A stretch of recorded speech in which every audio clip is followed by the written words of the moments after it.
नमस्कार. शारदीय नवरात्रोत्सव आणि खंडेनवमीच्या तुम्हा सर्वांना हार्दिक हार्दिक शुभेच्छा.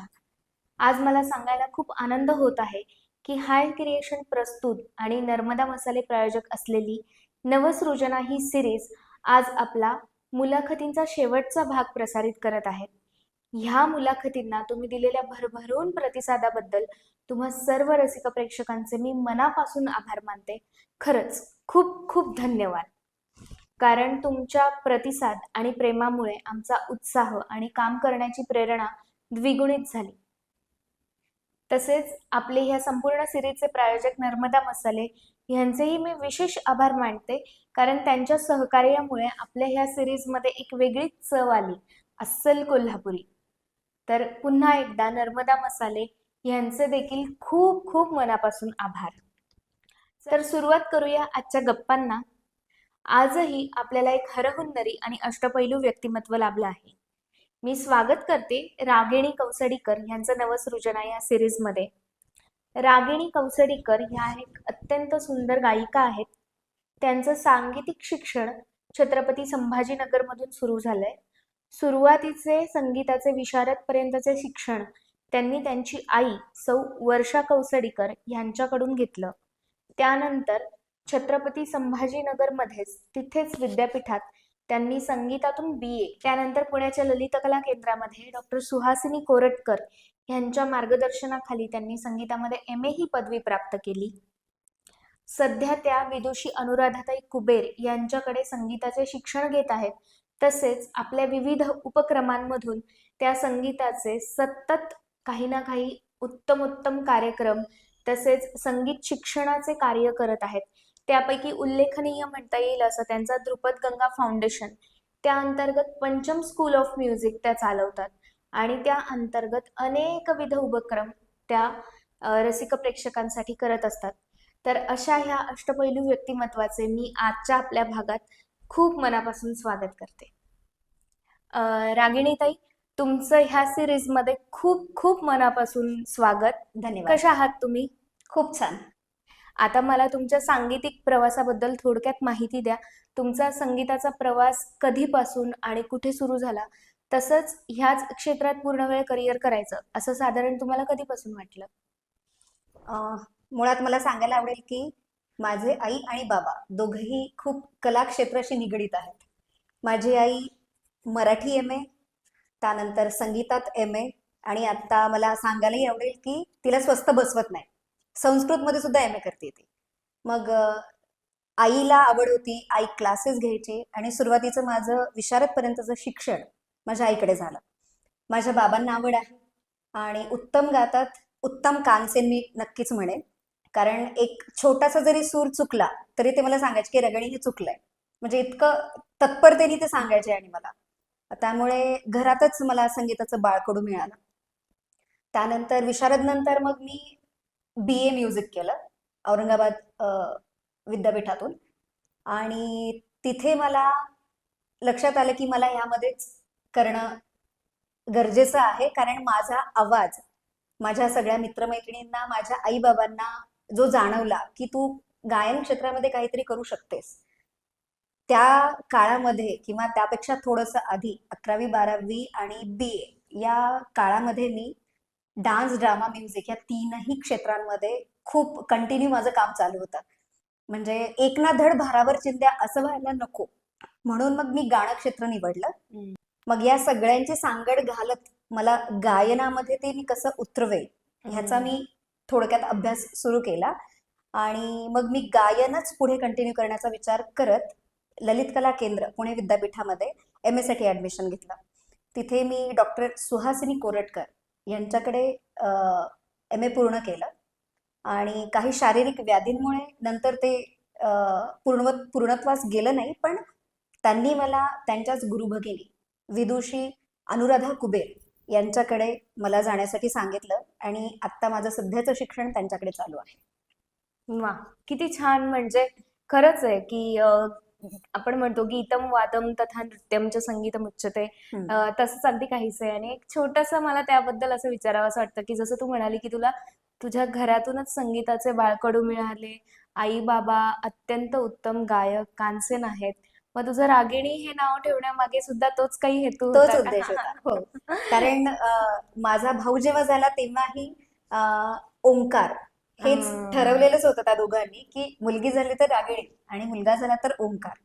कारण सुरुवातच ओंकाराने होते संगीताची. त्याच्यामुळे हो. मग त्याचं नाव ओंकार आणि माझं नाव रागिणी. अर्थात रागिणी हा शब्द जो आहे तो 2 अर्थाने घेतला जातो. जसं की आपण देवीसाठी सुद्धा रागिणी असं म्हणतो आणि संगीतामध्ये राग आणि रागिणी म्हणजे हम्म. पुरुष राग आणि स्त्री राग हम्म. हे जे आहे तो अर्थ माझा आहे. म्हणजे संगीतातली रागिणी म्हणजे संगीतातला स्त्री राग, अच्छा. स्त्री रागिणी म्हणजे ती रागिणी होय. वा. ह्याबद्दल थोडंसं सांग ना आम्हाला, कारण मला सुद्धा असं वाटतंय की प्रेक्षकांना सुद्धा हे ऐकायला आवडेल, जे तू आता उल्लेख हम्म, केला, राग आणि रागिणी, पुरुष राग आणि स्त्री राग, हम्म. ह्याबद्दल अगदी थोडक्यात. आता पूर्वीच्या काळी जसं की वैदिक पद्धतीने सुद्धा अजूनही ते चालत आलेलं आहे. जसं की राग आणि त्यांच्या रागिण्या असतात. हम्म. भैरव हा राग आहे अच्छा. आणि भैरवी ही रागिणी आहे. अरे वा. तर अशा पद्धतीने ते मानलं जातं. अच्छा. भूपाली जसं की भूपाली हे नाव खरं तर एखाद्या स्त्रीशी संबंधित असल्यासारखं वाटतं, पण तो राग आहे. ओ. भूप किंवा भूपाली खरं तर त्याचे 2 सिमिलर नाव आहेत. भूप किंवा भूपाली हा राग आहे आणि दुर्गा ही रागिणी आहे. ओ. दुर्गा हा राग नाहीये, तर दुर्गा ही रागिणी आहे. म्हणूनच त्याचं जे द्रुपद आहे ना, म्हणतात की गावत दुर्गा रागिणी वा. असं वर्णन केलं जातं. प्रत्येक रागाचं द्रुपद म्हण किंवा प्रत्येक रागाचं वर्णन करणारं जे गीत असतं ना, त्यामध्ये असं वर्णन केलेलं असतं. बऱ्याचदा असतं. वा, किती सुंदर आहे हे. म्हणजे खऱ्या अर्थाने आपण जे म्हणतो की संगीताचं शिक्षण आणि ते अभ्यासपूर्ण पद्धतीने करणं, हे दिसतंय ते खूप आता गरजेचं आहे. ह्यातून.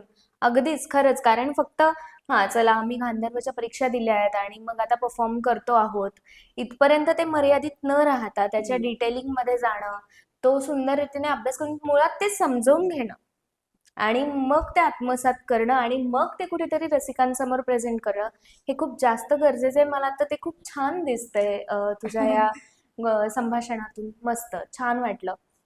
आता जसं तू म्हणालेस की तुला सुरुवातीपासूनच घरून गाण्यासाठी आणि कलांसाठी खूप व्यवस्थित पाठिंबा होता.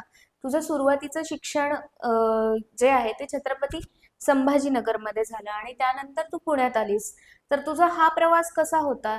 तिथल्या तुझ्या सांगीतिक शिक्षणात आणि सांगीतिक कारकिर्दीत आणि पुण्यातील तुझ्या सांगीतिक शिक्षणात आणि सांगीतिक कारकिर्दीत तुला कसा थोडाफार फरक जाणवतो आहे? तो कसा दिसतो ते चित्र तुला? आता फक्त छत्रपती संभाजीनगरमध्ये माझं शिक्षण नाही झालं. कारण माझे बाबा एस-टी मध्ये होते, हं. Statistical officer. त्याच्यामुळे बाबांच्या एक 4-4, 5-5 वर्षांनी बदल्या व्हायच्या. मग सुरुवातीला मी जालन्यालाच होते, हं. जवळपास 7वी पर्यंत. 12-13 वर्ष जालन्यालाच होते आणि माझी आई अश्विनी कुलकर्णी यांच्याकडे शिकायला जायची. अगदी सुंदर शिकवायच्या त्या. खरं तर मी खूप लहान होते. आत्मसात करून घेण्यासाठी फक्त ऐकण्याची क्षमता होती. मग त्याच्यामुळे आई मला प्रत्येक क्लासला घेऊन जायची आणि ते जे काही कानावर पडलं, त्यानंतर मला आईनी जे काही दिलं, तर ते साधारण परीक्षेपुरतं होतं असं मी नक्की सांगेल. त्यानंतर जसं-जसं बदली होत गेली तसं काही काळ मी बीडला होते, काही काळ ठाण्याला होते. बीडपेक्षा मी ठाण्याला जेव्हा होते त्यावेळेस मला थोडासा माझ्या कलांना वाव मला मिळाला असं मी म्हणू शकते. कारण तिथेच मी माझं कथ्थकचं शिक्षण सुरू केलं. डॉक्टर राजकुमार केतकर यांच्याकडे हं. ज्यावेळेस मी कथ्थकचं शिक्षण चालू केलं, तेव्हा त्यांच्याकडे जिथे मी क्लासला जायचे तिथे गायन आणि नृत्य असं दोन्हीही हं. गोष्टी खूप म्हणजे छान तन्मयतेने शिकवल्या जायच्या आणि मी तिथे खूप वेळ रमायचे. हं. मग त्याच्यामुळे जालन्याला किंवा बीडला जे साधारण परीक्षेपुरती जी माझी अशी झापड होती ना, ती थोडीशी वाईट झाली असं मी म्हणू शकेल. हं, हं. आणि त्यानंतर मग मी असं ठरवलं की नाही बाबा, मला जर ह्याच्यात करायचं असेल तर माझी स्पर्धा माझ्याशीच आहे. हं. मी इथपर्यंत आहे, मला ते इथपर्यंत न्यायचं आहे. खरंय. मग तेव्हापासून मी थोडं थोडं थोडं थोडं ऐकायला लागले आणि तिथून मग मी पुढे माझं काम चालू केलं.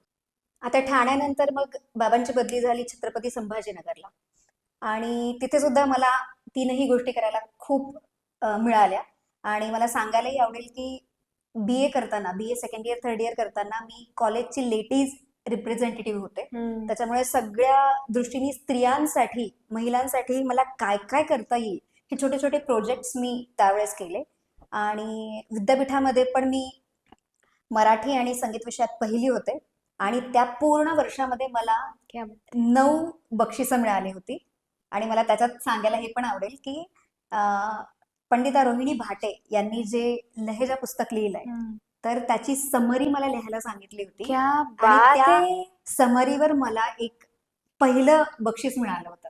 मला काटा आला आता अंगावर कारण लहेजा हे तमाम कथक नर्तकांसाठी काय पुस्तक आहे किंवा एकंदरीतच डान्सर्ससाठी. आणि मुळात बेबीताईंची भाषा, त्यांचं भाषेवरचं प्रभुत्व अप्रतिम. अप्रतिम गोष्ट आहे. मला खरंच काटा आला आता अंगावर आणि मला खूपच कमाल वाटतं ही गोष्ट ऐकताना. थँक्यू. तर मी अशा पद्धतीने म्हणजे छत्रपती संभाजीनगरमध्ये सुद्धा मला अशा गोष्टी करायला मिळाल्याच. हम्म. आणि BA मध्ये चांगले मार्क्स मिळाले. पुढे गाण्यातच करिअर करायचंय ठरवल्यानंतर मग आई बाबा म्हणाले की तू पुढचं शिक्षण घेण्यासाठी तू पुण्याला जा. इथे आल्याच्या नंतर मात्र ज्या काही म्हणजे माझी दृष्टीच बदलली, मी असं म्हणेन. संगीताच्या कलेकडे बघण्यासाठीची माझी दृष्टी ती बदलली. अजूनही मला असं वाटतं की मला अजून खूप काय काय शिकायचंय असं होत आहे मला. त्याच्यामुळे मग इथे आल्याच्या नंतर, पुण्यात आल्यानंतर जे काही माझं प्रत्येक कलेकडे म्हणू शकेल मी, फक्त गाणं नाही, प्रत्येक कलेकडे बघण्याचा दृष्टिकोन माझा बदलला. आणि त्यामुळे अजून मी स्वतःमध्ये मी कुठल्या कुठल्या पद्धतीने एखाद्या कलेचा छान गुण मी अवगत करेल किंवा आत्मसात करेल ह्याचा मी विचार करत असते. आणि त्याच्यामुळे मला असं वाटतं की मी इथपर्यंत पोहोचू शकले. अजून मला बरंच काय काय करायचंय. वा, सुंदर.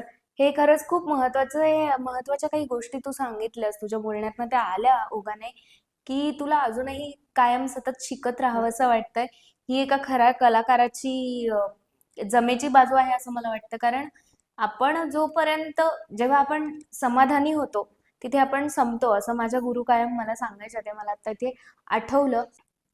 आणि शक्यतो संगीताच्या बाबतीत आपण कायम म्हणत असतो की एक उत्तम तानसेन होण्यासाठी तुम्ही आधी उत्तम कानसेन असायला हवं. तेही तुझ्या नकळत तुझ्या बाबतीत ती जडणघडण होत गेली आणि एका पॉइंट नंतर तुला ते जाणवत गेलं. हे खरंच खूप महत्वाचं आहे. आता मला कुठेतरी तुला असं विचारायला आवडेल की पुण्यात आल्यानंतर जो तुझा सांगीतिक प्रवास सुरू झाला, जसं तू म्हणालीस की तुझा पूर्णपणे फक्त संगीतच नाही तर इतरही कलांकडे बघण्याचा दृष्टिकोन बदलला पॉझिटिव्हली. आणि मग अनेक वर्षांनंतर तुम्ही ध्रुपद गंगा फाउंडेशन, त्याच्या अंतर्गत पंचम स्कूल ऑफ म्युझिक, ह्या ज्या गोष्टी सुरू केल्या, त्या कामाबद्दल आम्हाला थोडक्यात सांग ना. मी आणि माझा नवरा, आम्ही दोघही जण एकाच क्षेत्रातले आहोत. खरं तर तो माझ्यापेक्षा जास्त सिनियर पण आहे आणि या गोष्टींकडे बघण्याचा त्याचाही दृष्टिकोन थोडासा वेगळा आहे. त्याच्यामुळे त्यांनी द्रुपदगंगा फाउंडेशन ही संस्था काढली आणि त्याच्या अंतर्गत पंचम स्कूल ऑफ म्युझिक याच्या थ्रू आम्ही आमच्या विद्यार्थ्यांना विद्यादानाचं कार्य करत असतो. त्या अंतर्गतच आम्ही दर 4 महिन्याला फक्त आणि फक्त विद्यार्थ्यांसाठी बैठक नावाची जी मैफिल आहे ती करत असतो. मग आमचा असा नियमच म्हणा, आमचा असा नियम की आमच्याकडे जेवढे विद्यार्थी आहेत त्या प्रत्येक विद्यार्थ्यांनी स्वतःचं एकल सादरीकरण करायचं. दर 4 महिन्यांनी वेगवेगळ्या संकल्पना घेऊन आम्ही येत असतो.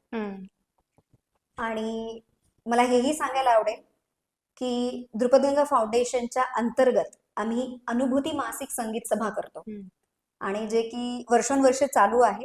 अगदी उदयोन्मुख कलाकारांपासनं एकदम प्रतिष्ठित कलाकारही आमच्या संगीत सभेमध्ये येऊन गेलेत, गाऊन गेलेत, वाजवून गेलेत आणि त्यांचं नृत्यही सादरीकरण झालेलं आहे. आणि द्रुपदगंगा फाउंडेशनचा दर 5 वर्षांनी अनुभूती संगीत महोत्सव होत असतो, ज्यामध्ये सगळेच प्रतिष्ठित कलाकार, मग ते भारतातील असो किंवा भारताबाहेर, मग ते आम्ही आयोजन करण्याचा प्रयत्न करत असतो. आता या पुढच्या वर्षी तो आमचा मानस आहे की तो आम्ही आयोजन करू. अरे वा, सुंदर. मी वाट बघतीये त्या उपक्रमाची. मला नक्कीच पर्सनली प्रत्यक्षपणे त्याचा एक भाग व्हायला नक्कीच आवडेल. सुंदर, अप्रतिम.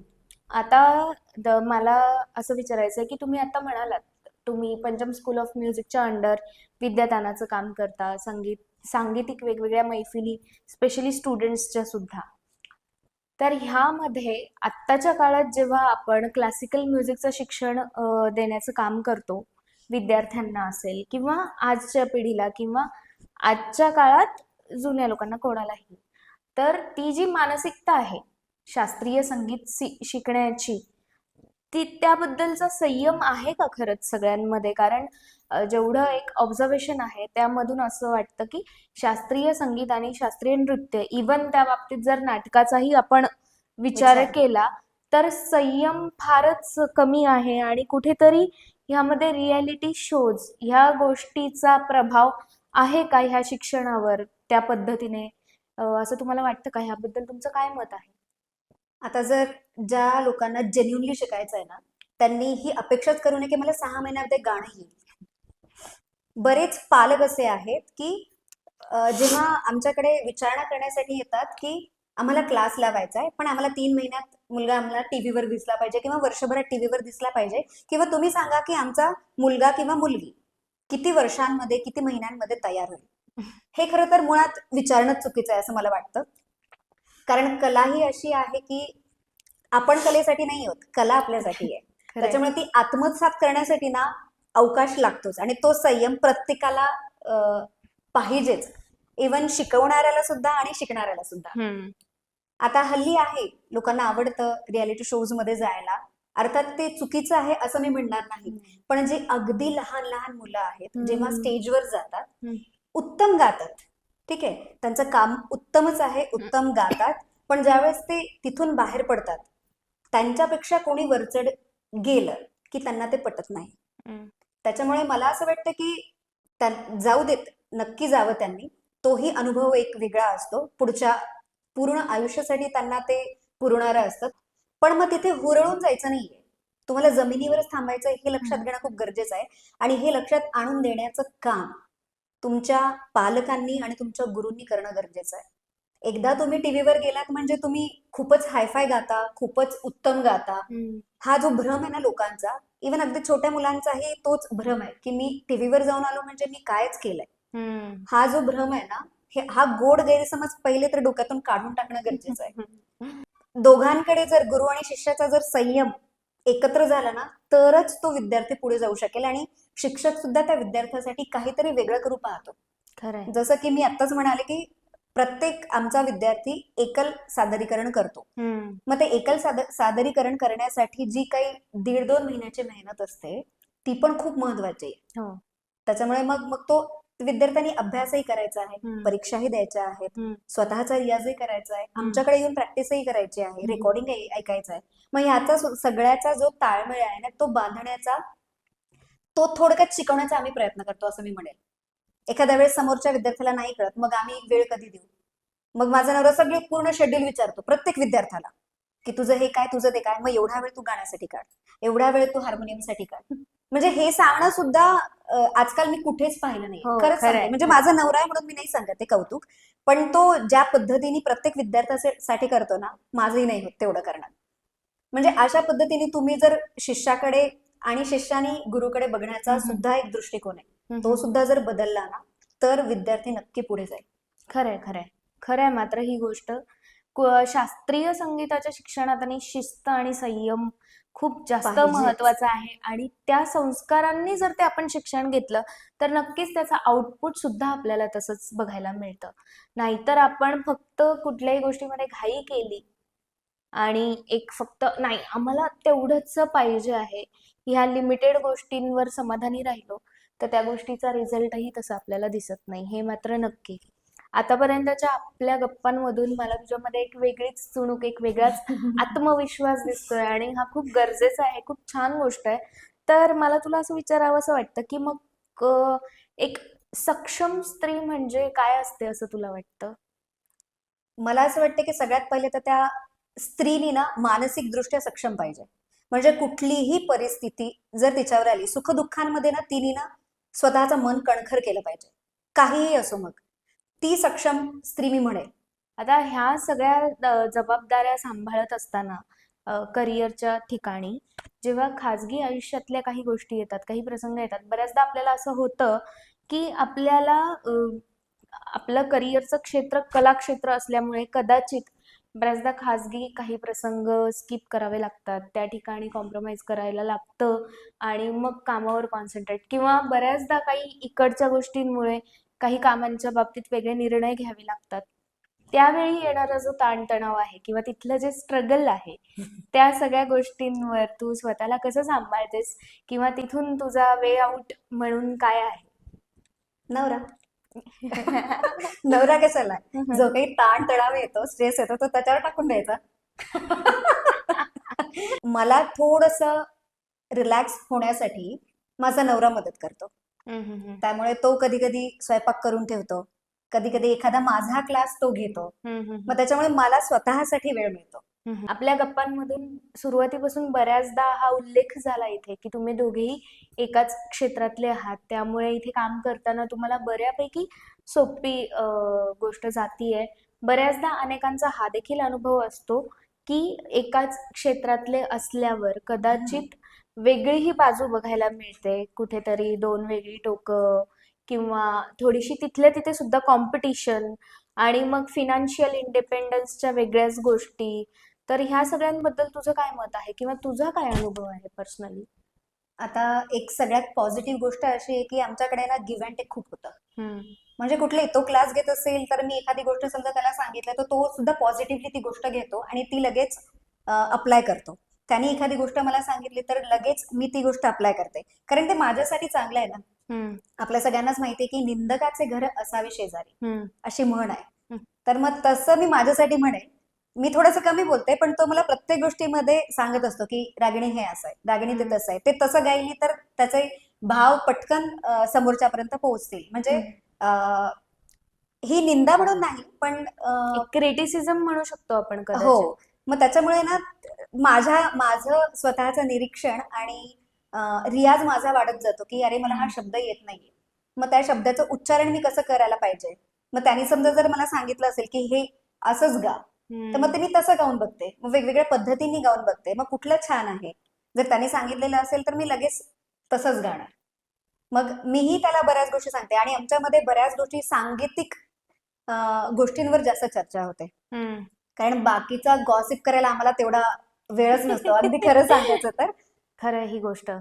आता थोडासा वेगळा प्रश्न असा विचारावासा वाटेल की तुम्ही एक संगीताची विद्यार्थी ह्यापासून ते संगीत शिक्षक, एक ऑर्गनायझर, ह्या सगळ्या लेवलवर आज तू काम करते आहेस, तेव्हा अगदी वेगवेगळे अनुभव येतात, वेगवेगळे लोक भेटतात, वेगवेगळ्या ठिकाणी जायला मिळतं किंवा सुरुवातीपासूनच बाबांच्या बदल्यांमुळे सुद्धा वेगवेगळ्या ठिकाणी राहायला, तिथले अनुभव घ्यायला ते मिळालेलं आहे.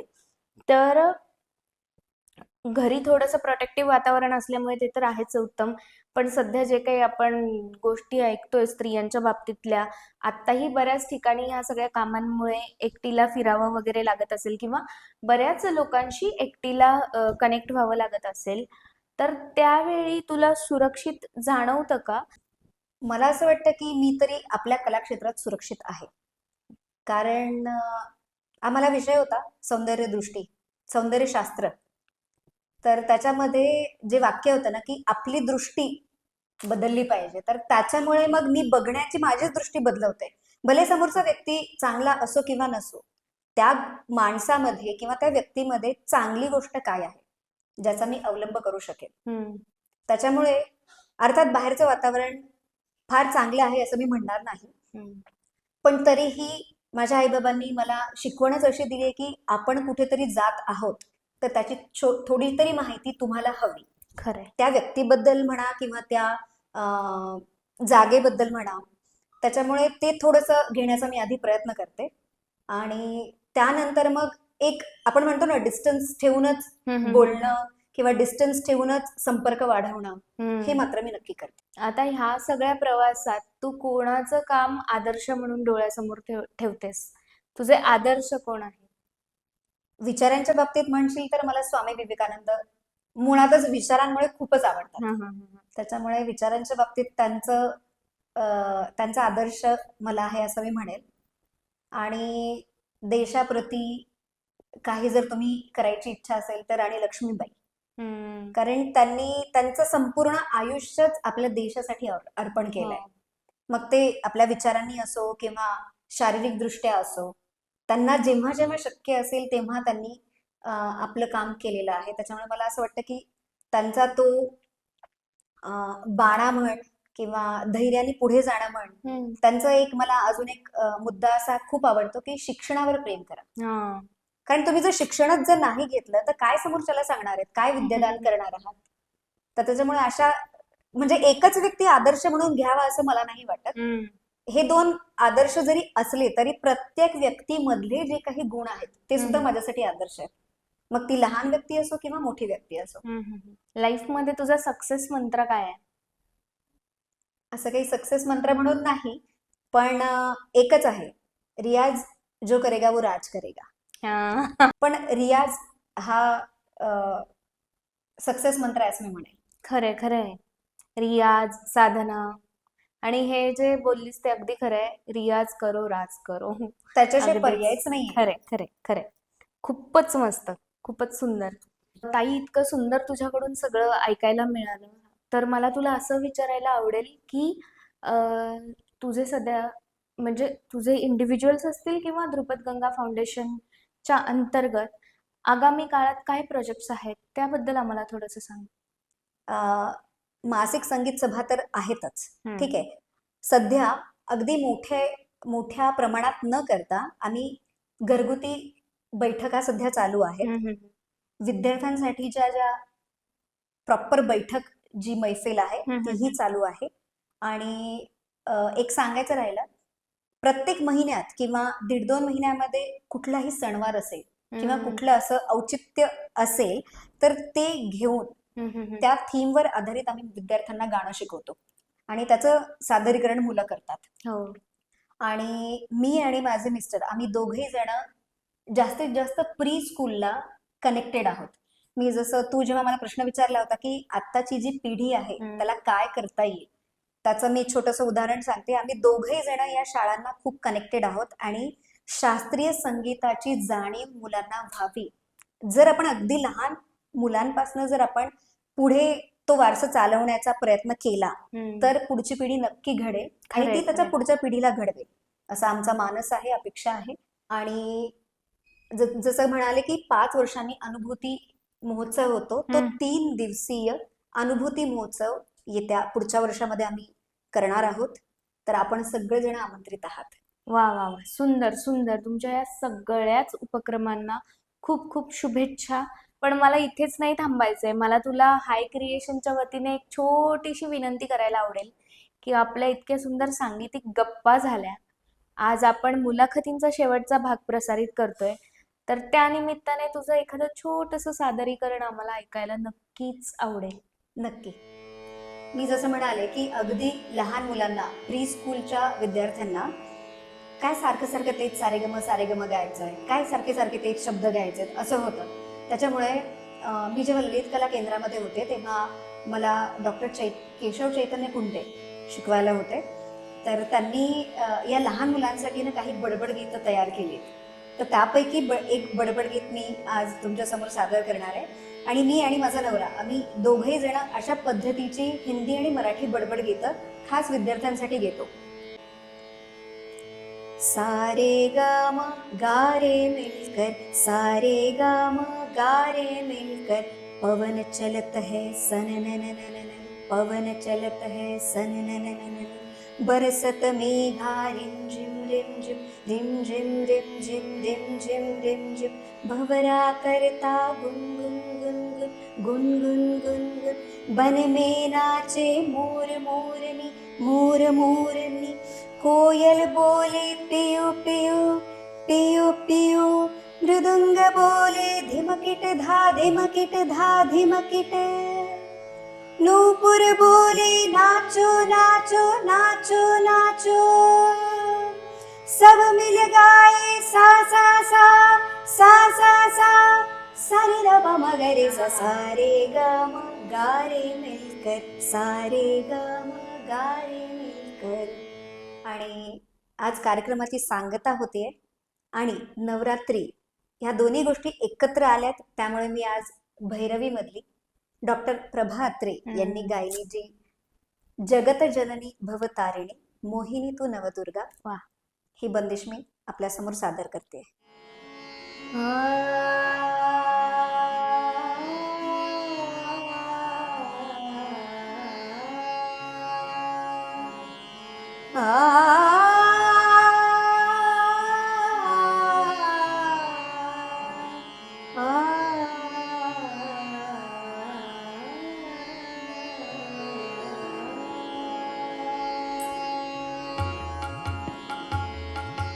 जगत जननी भवतारिणी मोहिनी तू नवदुर्गा जगत जननी भवतारिणी मोहिनी तू नवदुर्गा तू भवानी महाकाली तू भवानी महाकाल तू शिवानी मंगला जगत जननी भवतारिणी मोहिनी तू नवदुर्गा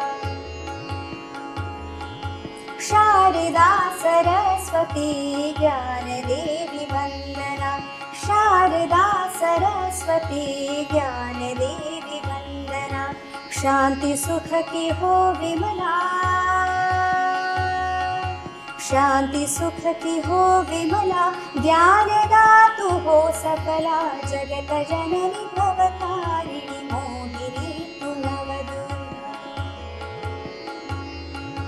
लक्ष्मी धन की संपदा पूरी करत कामना लक्ष्मी धन की संपदा पूरी करत कामना ऋषि मुनि जन सकल प्रिया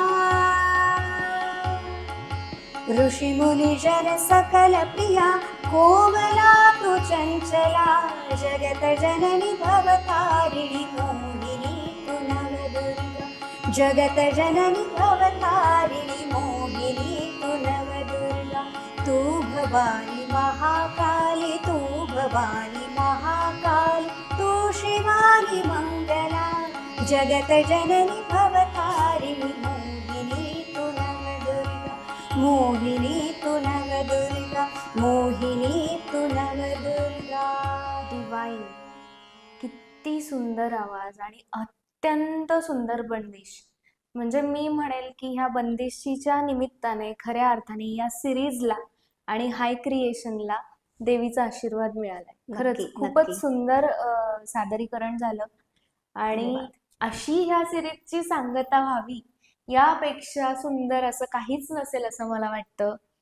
रागिणीताई, पुन्हा एकदा तुझे मी मनापासून आभार मानते. धन्यवाद. खूप खूप धन्यवाद की वेळात वेळ काढून तू आमच्यासोबत इतक्या सुंदर गप्पा मारल्यास. सांगीतिक गप्पा झाल्या आपल्या. खूपच छान वाटलं ह्या गप्पा. खरंच खूप खूप मनापासून धन्यवाद. धन्यवाद. आज तुम्ही वेळात वेळ काढून आलात इथे. हाय क्रिएशन आणि नर्मदा मसाले प्रस्तुत नवसृजना ह्या सिरीजमध्ये तुमचे मुक्तपणे सांगीतिक विचार आमच्याशी शेअर केले त्याबद्दल तुमचे खूप खूप आभार. आणि नर्मदा मसाले ह्यांच्याकडून ही तुम्हाला छोटीशी भेट. नर्मदा मसाले अस्सल कोल्हापुरी चवीचे घरगुती मसाले, आजीच्या हातची चव. हे तुम्ही नक्की वापरून बघा आणि याचा फीडबॅक आम्हाला द्या. मला खात्री आहे तुम्हाला नक्कीच आवडेल. नक्की. तसेच मी प्रेक्षकांना सांगू इच्छिते की आमच्या ह्या पहिल्याच प्रयत्नांना नवसृजना ह्या सिरीजला तुम्ही दिलेल्या भरभरून प्रतिसादाबद्दल खरंच मनापासून धन्यवाद. आपले प्रायोजक नर्मदा मसाले यांचे सुद्धा पुन्हा पुन्हा मी आभार मानते की आमच्या ह्या प्रयत्नांना त्यांनी साथ दिली. आणि जसं मी सुरुवातीला इच्छा व्यक्त केली तशीच त्यांची ही साथ आमच्यासोबत कायम असू देत. आमच्या आगामी प्रोजेक्ट्समध्येही त्यांनी आम्हाला असंच सहकार्य करावं अशी इच्छा मी व्यक्त करते. आमच्या इतरही अनेक कंटेंटना तुम्ही असंच भरभरून प्रेम द्यावं. ते बघण्यासाठी तुम्ही हाय क्रिएशन या आमच्या यूट्यूब चॅनलला नक्कीच लाईक करा, शेअर करा, सबस्क्राईब करा आणि बेल आयकॉनवर क्लिक करायला विसरू नका. धन्यवाद.